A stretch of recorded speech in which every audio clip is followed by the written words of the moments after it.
Trump's budget has been released this week. Donald Trump released his budget. Lord Jesus. He dropped it, and it is as insane as you would think it would be. Lord Jesus, there is a fire. Okay. Fire, Jesus. So, sweet Jesus, there's a fire. Give us the intro, Richard. So, Donald Trump released his budget, America.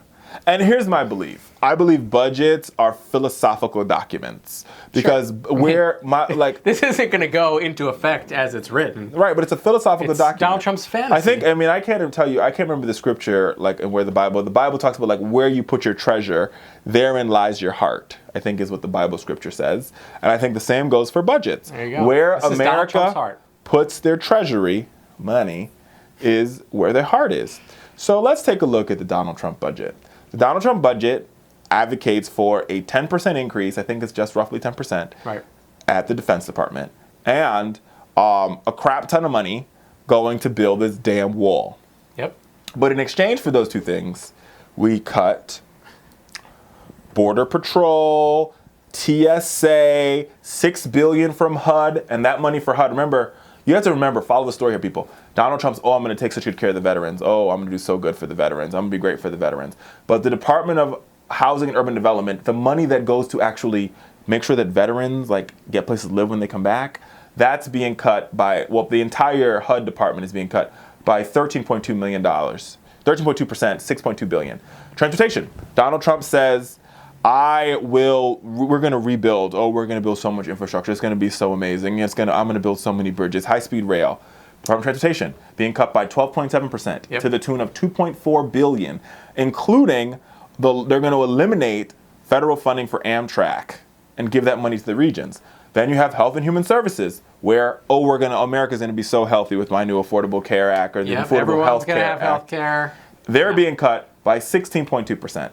The Department of Education. Now, this one is crazy, right? Donald Trump says he cares, him and Betsy DeVos, the Bopsy twins, I like to call them.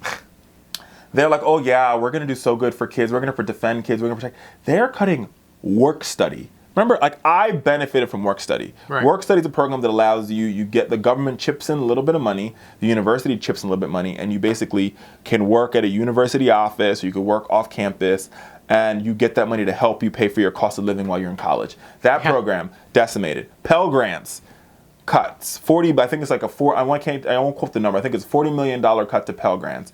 We're talking about cutting one program that goes to providing development for teachers and principals. Right, that's things that make teachers better, improves public education. They're cutting money that goes to after-school programs in disadvantaged communities. The EPA slaughtered. This is also because what's the guy's name? Prudy, Prater, I don't know. Buffoon.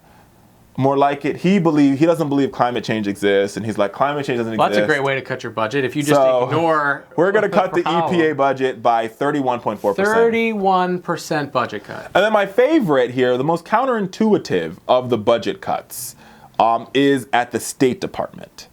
The State Department's the State Department's going to be cut by 28.7%.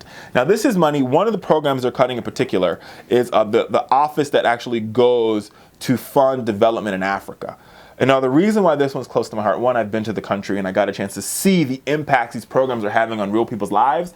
But from a larger sort of homeland security, national security perspective, what we're seeing happening, and these are where me and Charles Payne from Fox Business agree on this point. Right. And when we agree on something, hell's frozen over twice. Right? And I love Charles Payne, but we never agree on it. We don't agree on it. Right? But the money that's going, this particular program, and it's through PEPFAR, one of the programs, and I've read about this. You can read my longer piece on this on the Daily Caller. I write about this in length. So a lot of our diplomacy programs, what our foreign service officers do each and every day, really, I know I won't lie to you and say that the world is at complete peace, right? But the world is relatively peaceful. Like, states aren't warring with states any longer. We have a couple of scrummages here and there, but overall, we are generally peaceful. As the world superpower, America is the world superpower. So it is our job as the world superpower to maintain relative peace. Right? Right, Rich? You would agree with that? That would be our job. Right? And whether we like it or not. And thanks to our foreign service officers, we have done that through programs, right? And these foreign service officers, when the military isn't there, right? They're the ones having these conversations, creating dialogue, ending civil war conflicts, helping the fight for HIV/AIDS. Real impactful work that is the only thing we have. This is the African Development Office, the African Development Foundation, which is going to be zeroed out. Zeroed out. Right? That's the only thing we have to counterbalance the billions of dollars that China is spending in foreign direct investment in Africa. China is, like, I mean, they own the place. Yep. They own the place. You wouldn't know that. And if China's ever going to get into some type of war with us, part of that war will include them being able to manipulate and move countries in Africa. Sure. Right? Like, they're going to have what, like, they call turf war, like, you know, turf war. That's not the word I'm using, but they have the war, like, Vietnam is a war, was really a war between us and the Soviets, but it was in Vietnam. Like, that's what's going to happen in Africa if we don't solve that. I mean, that's just the beginning of it. The national community, the Corporation for National Community Service, they're being zeroed out. That's Senior Corps. That's Vistas. That's Head Start. Like, the Institute of Peace. Yeah, why would you need that, right? Zeroing them out. I mean, here's my big problem with the budget as it's presented. And to build a damn wall. I mean, this is a non-starter, to be clear. Like, it's not like this is going to be passed in its current... I mean, no.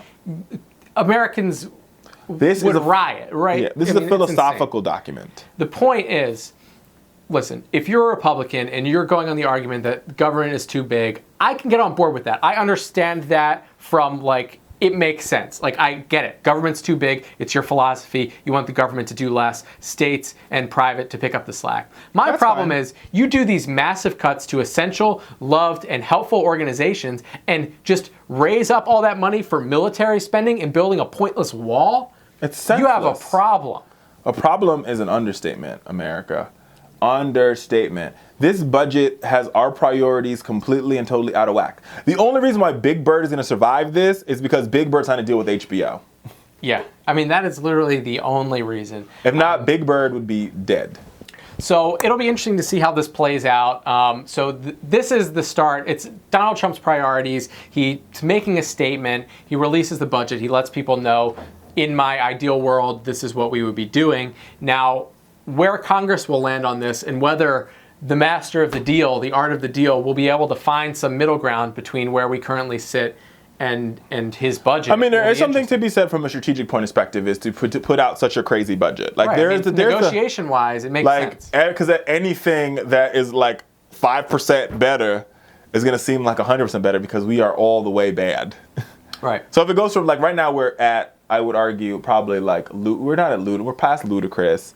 This is like catastrophic. Yeah. Right? This would take us to 5% change on this would take us to like a nuisance. Well, it's interesting because it's the difference between negotiating on the current budget for the federal government and trying to knock things down 5% to our starting place for the negotiation is this insanity, and we're trying to bring you back to like mild insanity. Like to make just shitty, not insanity.